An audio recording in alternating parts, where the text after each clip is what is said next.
Hello friends, welcome back to my channel study with Aanchal. आपको पता है आने वाले संडे में सीटेट का एग्ज़ाम है। अब 2-3 दिन ही एग्ज़ाम में बचे हैं। कुछ बच्चे ऐसे होंगे जिन्होंने पूरे एग्ज़ाम की बहुत अच्छे से तैयारी कर ली है। उनमें कुछ ऐसे भी हैं जो 1 महीने पहले पढ़ने बैठे हैं। उनका सिलेबस ऑलमोस्ट पूरा हो गया होगा, बट फिर भी काफ़ी कुछ रह गया होगा। और कुछ बच्चे ऐसे हैं जो अभी 7-8 दिन पहले ही उन्होंने तैयारी करनी स्टार्ट की है। उनका सिलेबस बचा हुआ होगा, तो वो काफ़ी टेंशन में होंगे। जिन बच्चों ने अपनी पूरी तैयारी कर ली है उनके लिए तो बहुत अच्छी बात है, और जिन्होंने नहीं की है उन्हें भी ज़्यादा परेशान होने की ज़रूरत नहीं है, क्योंकि अभी भी एग्ज़ाम अब अगर परेशान होने से तो कुछ नहीं होगा। परेशान होने से बेटर है अपना एग्ज़ाम में अपना 100% दें। अभी भी जो ये 3 दिन बचे हैं इसमें पूरा सब कुछ, पूरी दुनियादारी छोड़ के सिर्फ पढ़ें, जितना पढ़ सकते हैं।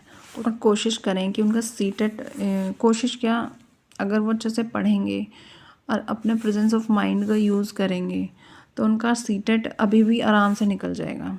मैं दावे के साथ कह सकती हूँ कि अभी भी आप अपना सीटेट जो है वो 90+ मार्क्स आराम से ले आएंगे, क्योंकि आप जानते हैं सीटेट केवल 2 चीज़ों पर डिपेंड करता है। फर्स्ट होता है अंडरस्टैंडिंग एंड सेकेंड है टाइम मैनेजमेंट। मतलब आपको अपने ऊपर प्रेशर नहीं लेना है बिल्कुल भी एग्ज़ाम का, और क्या करना है, केवल अपनी अंडरस्टैंडिंग से क्वेश्चंस को सॉल्व करना है। सबसे पहले हम पेपर 1 की बात करते हैं। अगर आप अभी भी सीरियस हैं कि हाँ, अभी भी आप चाहते हैं कि मेरा एग्ज़ाम किसी तरह निकल जाए बस, तो मैं आपको कुछ पॉइंट्स बताऊंगी, वो बहुत अच्छे से ध्यान देना, क्योंकि आपको पता है अब सीटेट के बाद काफ़ी वैकेंसीज़ आएंगी, और सीटेट के बिना किसी भी टीचिंग की वैकेंसी निकलती है, किसी में भी हम अप्लाई नहीं कर सकते हैं सीटेट के बिना। इसलिए अपना 100% दीजिए, प्रेशर बिल्कुल भी मत लीजिए, जितना होता है उतना करिए और केवल अपनी अंडरस्टैंडिंग को अच्छा करिए। अगर हम पेपर 1 की बात करें तो सबसे पहले पेडागोजी में आपको क्या करना है। पेडागोजी में केवल 2 टॉपिक आपको पढ़ने हैं। एक तो हो गया NCF और एक NEP। इन 2 टॉपिक को पढ़ने से आपकी अंडरस्टैंडिंग जो है वो बेटर हो जाएगी। आप अच्छे पर्सपेक्टिव से जो है वो बच्चों को समझेंगे और अपने क्वेश्चन जो है वो आराम से सॉल्व करेंगे। कुछ पॉइंट्स होते हैं पेडागोजी में, जैसे कि ओवरऑल डेवलपमेंट, या बच्चों को करके सिखाना, बच्चों की गलती को भी गलती ना मानना, उनको गलती पे भी उनको अप्रिशिएट करना। कुछ होता है उनकी एक पॉइंट होता है उनकी क्यूरियोसिटी को बढ़ाना, वास्तविक जीवन के साथ जोड़ के पढ़ाना। ये सारी अंडरस्टैंडिंग जो होती हैं, ये NCF और NEP जब आप पढ़ेंगे तो आपकी अंडरस्टैंडिंग काफ़ी बेटर हो जाएगी। तो पेडागोजी तो खेल ही अंडरस्टैंडिंग का है। अगर आपकी क्वेश्चन पे पकड़ अच्छी है, मतलब समझ अच्छी हो जाएगी, तो उससे क्वेश्चन आपके बहुत अच्छे से निकल जाएंगे। अब सेकंड बात आती है इंग्लिश के पैसेज और हिंदी लैंग्वेज की।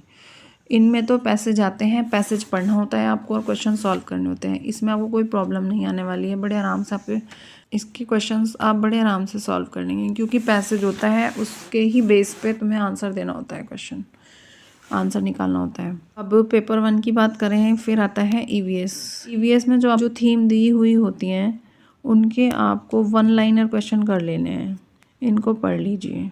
इतना करने के बाद आपको केवल क्या करना है, केवल और केवल 5 प्रीवियस ईयर पेपर सॉल्व कर लीजिए।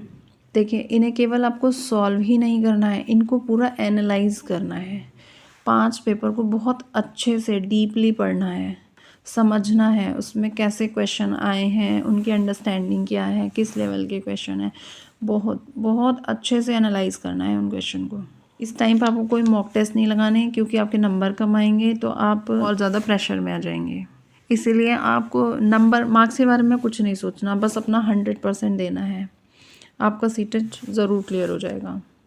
बस इतना है। इस 3 दिन में अपनी फुल कंसंट्रेशन के साथ किसी और चीज़ पे ध्यान मत दीजिए, केवल फुल कंसंट्रेशन के साथ पढ़िए, प्रीवियस ईयर पेपर लगाइए। 5 लगा लेंगे तो बहुत हो जाएंगे आपके लिए।